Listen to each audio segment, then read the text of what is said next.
मोदीची वृत्ती दारुड्यासारखी. ॲडव्होकेट प्रकाश आंबेडकर. एखाद्याला दारूचं व्यसन लागतं त्यावेळी तो दारुड्या व्यक्ती त्याच्या जवळील पैसे संपले तर घरातील भांडीकुंडी विकत असतो. त्याच पद्धतीने सरकार चालवताना मोदींची अवस्था दारुड्यासारखी झाली आहे.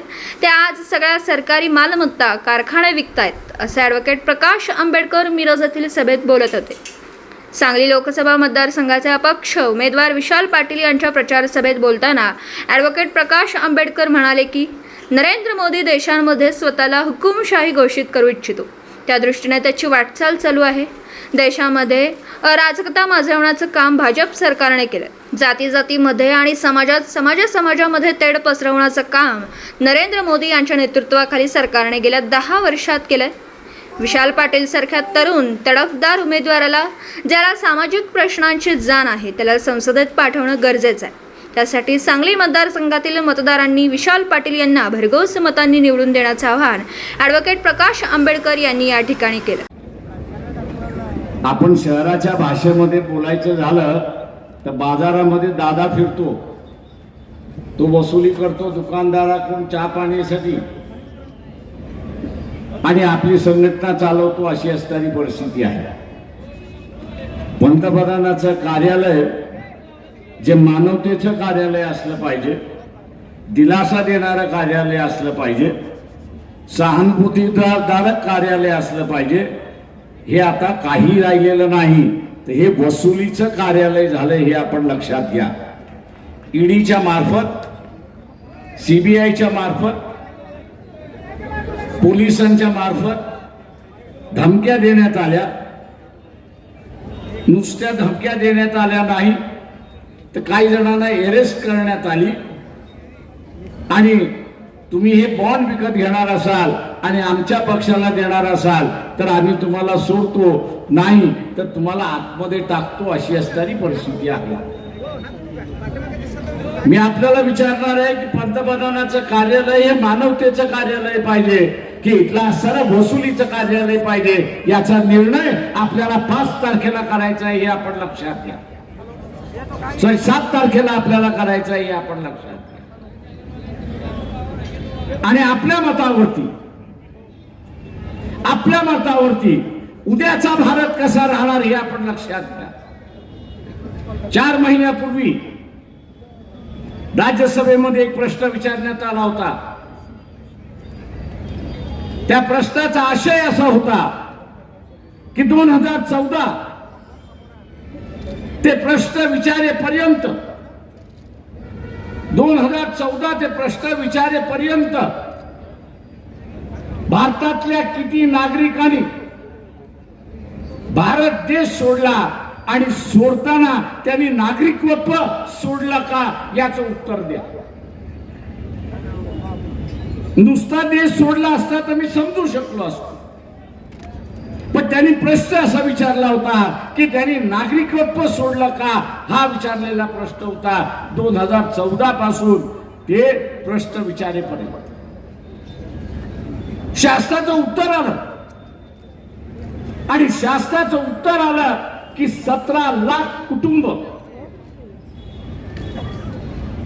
17 लाख कुटुंब की ज्यांची मालमत्ता 50 कोटीपेक्षा जास्ती आहे आणि ज्यांचा धर्म हिंदू आहे, यांनी नागरिकत्व सोडलं आणि देशही सोडला. हे सरकारचं उत्तर. का सोडलं? मी इथल्या असणाऱ्या संघवाल्यांना विचारतो, का सोडलं? तुम्ही तर म्हणत होता की आम्ही हा देश हिंदू राष्ट्र करायला निघालेलो. तुम्ही असं दाखवलं की आम्ही मुसलमानाच्या विरोधात, तुम्ही असं दाखवलं की आम्ही ख्रिश्चनांच्या विरोधात. पण या देशामध्ये ख्रिश्चनही गेला नाही आणि या देशामधला मुसलमानही बाहेर गेला नाही. बाहेर गेला तो 17 लाख हिंदू कुटुंब बाहेर गेली, हे आपण लक्षात घ्या. का गेली? ते हे वसुलीचं राज्य. का गेली? ते हे वसुलीचं राज्य. ते असं म्हणत होते की आम्ही जर भारतामध्ये राहिलो आणि ह्यांना वसुली दिली नाही तर आमच्या बापदादाने कमवलेली जी इज्जत आहे आमच्या बापदादाने कमवलेली जी इज्जत आहे हा मातीमध्ये मिळवल्याशिवाय राहणार नाही आणि म्हणून आमची इज्जत राहावी आम्ही देश सोडून चाललेलो आहोत. मी आपल्याला असं विचारतो की मागची 10 वर्ष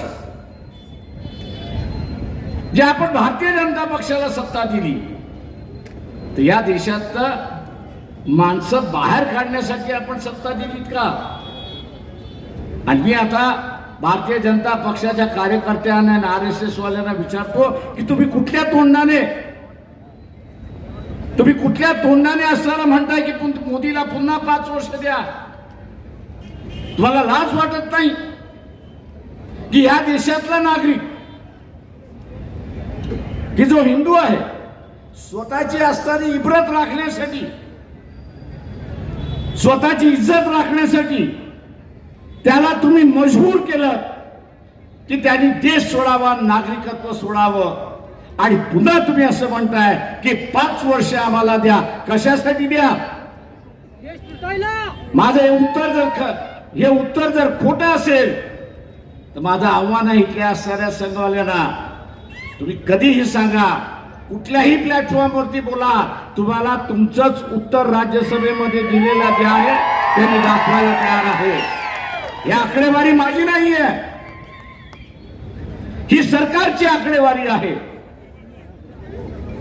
राज्य हे कल्याणकारी राज्य असलं पाहिजे, पण इथलं असणारं राज्य हे कल्याणकारी राज्य न राहता वसूलदार राज्य झाले अशी परिस्थिती आहे. आणि पुन्हा 5 वर्ष यांना देणार असाल तर 10 वर्षामध्ये 17 लाख गेली, पुन्हा 5 वर्षामध्ये 50 लाख जर गेले, कुटुंब निघून गेले तर त्याचा आश्चर्य मानू नका. का कुणाकडे वसुलीचं द्यायला शिल्लकच राहिलं नाही अशी परिस्थिती. मित्र, हा एवढाच प्रश्न नाहीये.